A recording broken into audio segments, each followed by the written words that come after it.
The Rocket Review is sponsored by Why Not Saloon. We're so honored to have on the show award-winning singer, songwriter. He's a harmonica player also, and the leader of the Fabulous Thunderbirds, Kim Wilson. Kim, thanks for coming on the show. Thanks for having me. Appreciate you. You know what? It's so funny. You know, listening to the new album, Struck Down. It's like going. It's like the Fabulous Thunderbirds never age, and I can't believe it's the 50th anniversary. You guys started in 1974, Kim. Yeah, it's as crazy to me as it is to you, believe me. But you know, it's just one of those things where if you're having a good time, time flies, I guess, right? Well, you know, especially, you know, I read to where you're saying, you know, and certainly, you know, the Fabulous Thunderbirds have had so many hits over the years, and you yourself winning awards also within the blues genre, you know, but, you know, Tough Enough, Wrap It Up. I mean, the list goes on. And I've heard claims that you say this is the best album that the Fabulous Thunderbirds have ever put out. Is that true? I believe that, yes. I think that sonically, we'll talk about Shelley Ackes in a bit, but sonically and song material-wise, performance-wise, it's just, really, there's not a T-Bird record that can touch it. Well, you know, and speaking of which, because I was just listening to the album earlier, you know, you've got Billy Gibbons on here, you've got Taj Mahal, Bonnie Raitt. I mean, the list goes on and on. It's like a who's who of your friends that are on this album. Yeah. Tim. Yeah, I'm very fortunate to have friends that will do this kind of thing for me, you know. I mean, how did you make that work? Because I'm hard pressed after listening to the whole album, and certainly Struck Down by the Blues, one of my favorites on the album. But how did you get everybody involved, you know, to join in with the Fabulous Thunderbirds on this? Just a lot of phone calls, and then you know, digital recording is not something, you know, I realized I have not done a digital recording in about 8 years, because my blues records, Grammy-nominated blues records, went live to mono analog. Wow. So there's no mixing. Right. There's no doing what we just did, which is they call them stems. And what you do is you send the stems to Nashville, send them to LA, wherever the people are, send them to Hawaii in Mick Fleetwood's case. And that particular track, because there's 4 or 5 of us on there, that's the only song on the album that's not original, because it's an old Memphis Mini song. Right. So what I did was I called Kevin, I called everybody up, set it up.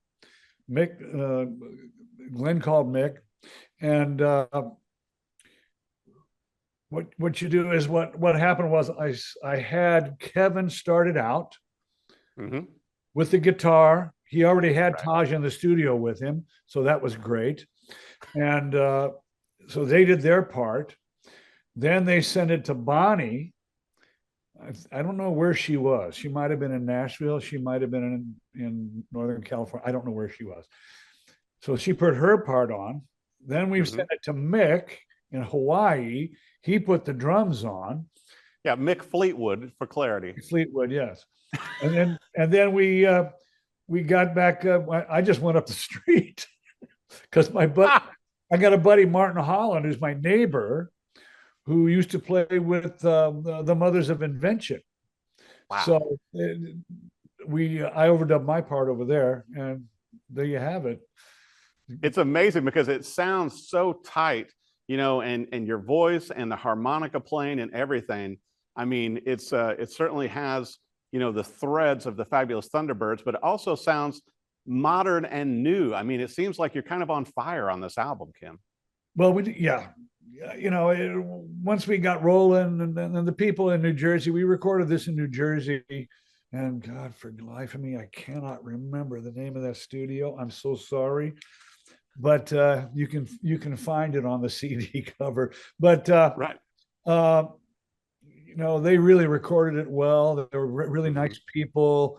They were very encouraging, and of course, I had Strongman in there with me, and he really, you know, he was trying to facilitate a lot of things, and it really just ended up. We used a lot of live performances as well. Of course, we had to overdub some stuff, and we did a few vocal things in there, but not auto tune. But we did. But we did do a couple of comps, but we based everything on a live recording, and that's the secret, I think, for making good music is keeping it as live as you can.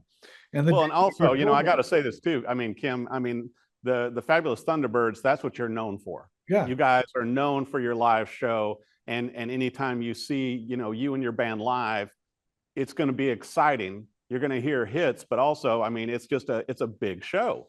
Yeah. And you're going to, you're really good. This band is really incredible. Relatively new. I mean, I've had Johnny in the band for 17 years, but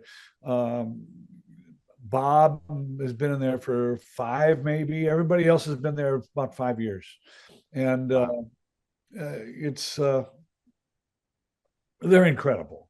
I mean, and once again, all the musicians you've had over the years, have been so incredible. Back from when you launched it in ¡74, and certainly, having Jimmy Vaughn as well. But I think it's interesting looking at your musical history as well, Kim, to where, starting out in Detroit, ended up in California, then Austin. And so you guys were like the house band in Austin, Texas. And that's really where you grew your name for the Fabulous Thunderbirds. Yeah, Antone's was an incredible blues venue. I mean, it was a kind of graduate school because all the old guys were still alive at that time. I mean, we had Eddie Taylor, and a lot of these guys I had known from California and Minnesota, because I went to California, then I moved to Minnesota for a year and a half. There were a few people up there. And, like people like Albert Collins, people like Eddie Taylor, people like George Harmonica Smith, Luther Tuck. Those guys I all knew in California, Pee Wee Creighton, Lowell Fulson. So when I would see him again, like I'd see Albert, and he'd go, "What are you doing here?" He said that 2 different times, in Minnesota and in Texas. But, so it was just a lot of fun. I mean, I met Muddy Waters there. Oh my gosh. And Muddy, and that's the thing too, Kim, is like you've met these musicians, you've played with them, and now in a lot of ways with the Fabulous Thunderbirds and with what you're doing, you're kind of keeping that alive because, once again, to me, certainly, harmonica blues and harmonica blues rock is really an art form, and you've certainly perfected that. Well, I just do what comes natural. I think that, and that's what I said when Strongman came here to write. And that's an interesting story because when Strongman came here, I was like, Jeff up at the label said, "Well, I'm going to sign you guys, but you've got to write with my guy on everything." So and you're with Sony Plain Records. Yes.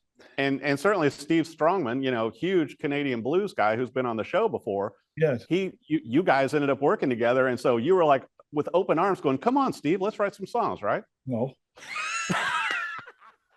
I told Glenn, I go, "I can't do that." And Glenn said, "Just try it." So he came down here for the first 3 days. We wrote 5 songs. Pretty good. He came down here for the second 3 days. We wrote another 12. So, and I realized that what a great musician and a great person and a great writer he was. And thank God it was a match made in heaven. And so, he plays the guitar solo on Struck Down. Oh, wow. Yeah. That sounds amazing. Well, and all the harmonica, the guitar work, the band, certainly the B3 mixed in there as well. It just has that feeling of the Fabulous Thunderbirds to me when I listen to this album, Struck Down, Kim. Yeah, it's a real T-Bird record. I think that, Bob plays keyboard and guitar on this record. Wow. He plays the B3, the piano, and the guitar. Takes me back to an old Johnny Otis story where he's interviewing Johnny Guitar Watson, and he goes, "Johnny," and this is when overdubs had just started. He goes, "Johnny, you're playing with yourself on a lot of this record." And he goes, "Don't you know you can go blind doing that?" And Johnny says, "Well, can I do it just till I need glasses?" But you know, that's the beautiful thing. Not like I said, I hadn't made a digital recording in like 8 years. In the last 5 years, what they've done with this stuff is incredible, and they've really made it sound fantastic. Well, and I was going to say the same, Kim. To my ear, I would not have guessed that it was all digitally done, because I certainly, you know, your past albums, and as I told you, it's like you know, I've bought my share of Fabulous Thunderbirds albums over the years, to where, you know, it does, you know, I like analog sound, but I can't tell the difference on this one. Well, because you know, you got some people like Shelley Ackes, and that's another great story, because Glenn went to Shelley and said, look, you know, we want to go to the best, and this guy's the all-time mixing engineer. Right. And so, and he was a sweet person too. He is a sweet person, great guy. So we were mixing kind of long distance, which I really enjoy, actually, because you're not beating your ears up in the studio. Right. And so Shelley would do a track. He'd send it to us. We go, well, we hear a little more of this and there, a little more of that. He'd send it back and it'd be done. And you're not beating yourself up. And, and it was, you know, the guy's amazing, man. I mean, if you look up his discography, it starts with Big Pink by the band. Right. And then he's Raitt, I think U2. I think, didn't he do U2? I think you're right. Yeah. He did. There's just so many things he's done. The list goes on and on. So ultimately, you know, he needed to include the Fabulous Thunderbirds in this to really have a better list. Thank you. That's what I told him. But he said, first thing he said was, you know, you have to mix with emotion. And I went, oh, wow. I don't think I've ever had anybody say that to me. Wow. And so it was an incredible experience working with this guy. And then he sent it to the mastering guys. I always forget the name of that company. They're the best. So you had all these great mixes. He sent it to the mastering people, and they sent it, and they said, well, we can do it more analog, or we can, I don't even know which one they did. We can do it digital or more analog. They can put that in the program. Wow. It's crazy. And totally. It's just a beautiful sounding CD. I totally agree. Well, and I'm so thankful also that besides, you know, on digital platforms, which you've already got the one song out, you know, with Billy Gibbons right now, but also, you know, the whole album out, you know, on digital plus CD and vinyl, right? Yep. And vinyl's beautiful because I'm just listening to the test pressing now, actually, and it sounds fantastic. Wow. But you get that big, you know, I've got a pretty big vinyl collection. I'm not surprised by that. But you know, you can see everything, you know, without needing a magnifying glass. You know, well, and I think also a lot of us though too, Kim. I mean, you know, growing up of that time, and certainly it's come back into popularity again. It's nice to have, you know, the artwork, the album, to see who's on it, to read the lyrics, to go along with it. I think it's a visual experience along with the music. Absolutely. And so I'm so happy that it's caught on again, and people didn't get rid of their turntables. You know, I pulled out my old turntable. I had to go get a new one. Yeah, well, I got rid of my old one. They make really nice ones these days. They do. I mean, it's kind of incredible. Well, I got to ask you this, Kim, I got you. You know, harmonica wise, you know, what are your go-to harmonicas right now? Because I know you got 2 or 3. Well, you know, I use Hohner, but they come from a guy named Joe Falisco in Joliet, Illinois, who customizes everything for me, and he's another genius, as is Shelley Ackes. But excuse me, this guy's incredible, a great harmonica player, one of the top, and he's also an engineer.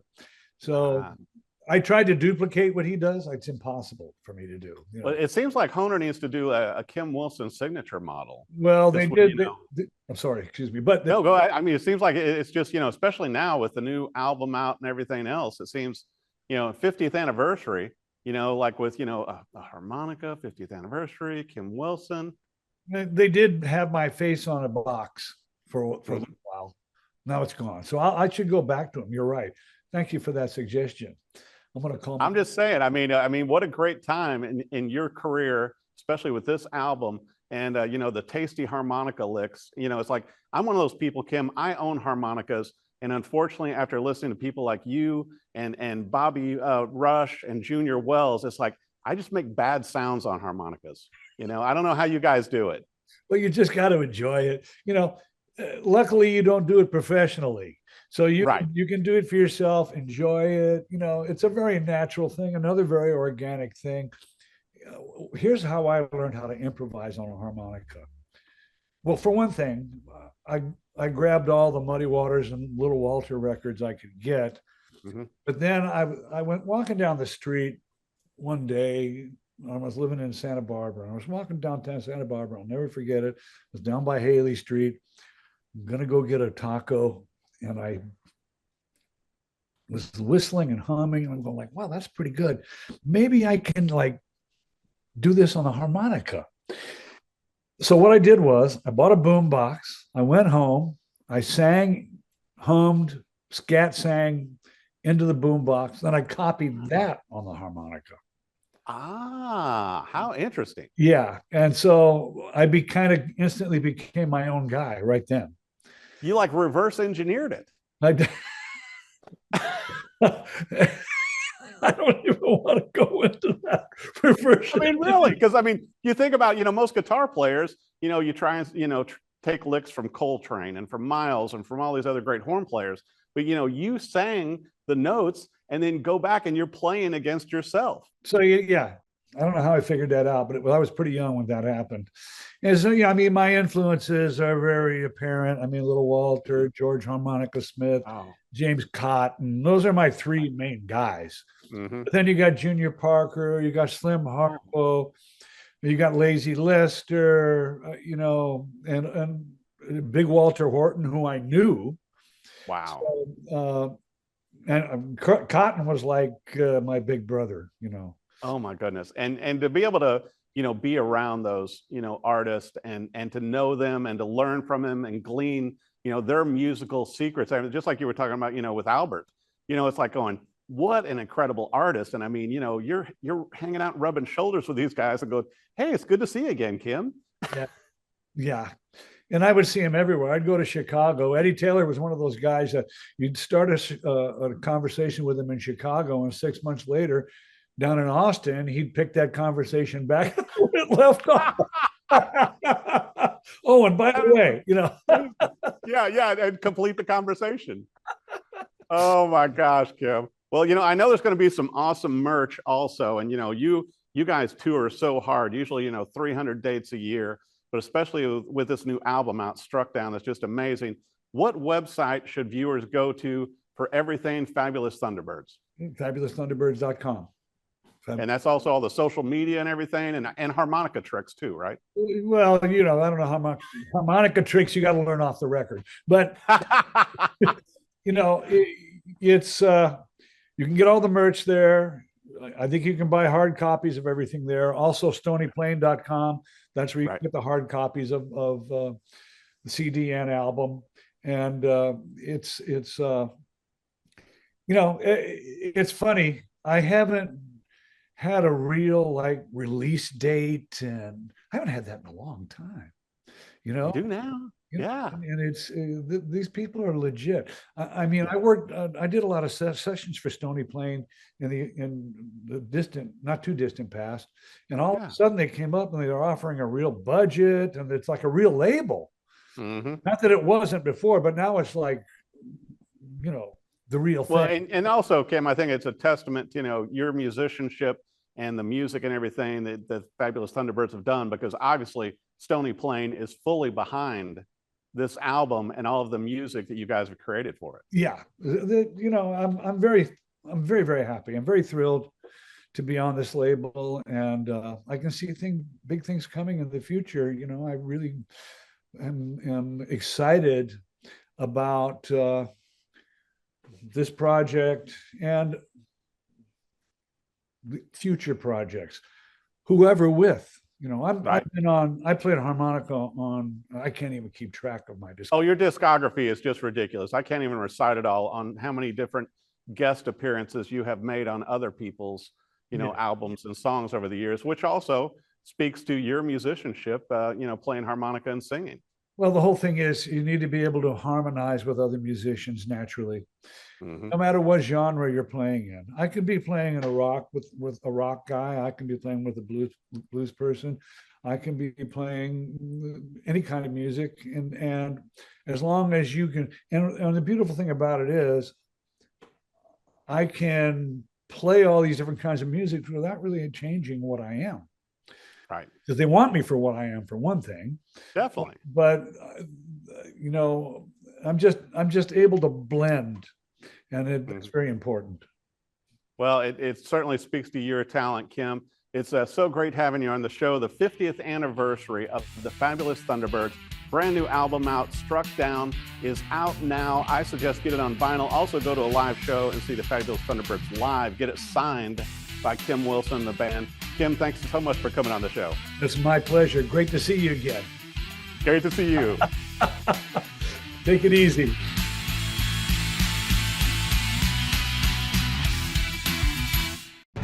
The Rocket Review is sponsored by Why Not Saloon.